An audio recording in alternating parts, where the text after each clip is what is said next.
Welcome one and all to the Fairy Sarah Questionnaire. This week I'm asking Luna Rose the unicorn from Toadstool Island the all-important questions. Question 1. What's your name and where do you come from? Yes, you're right, I did say Luna Rose from Toadstool Island. Next question. What's your favourite colour? Silver, nice. What's your favourite food?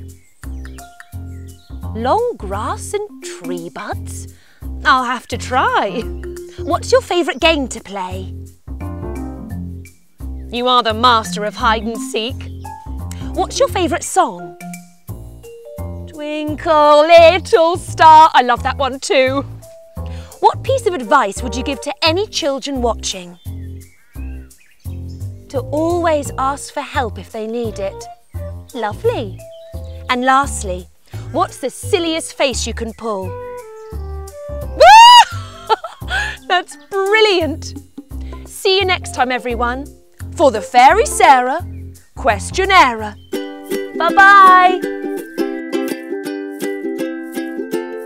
She's got shiny wings and twinkly toes, living in the woods where the unicorns go. Storybooks and a magic wand, her best friend Foster the blue dragon. It's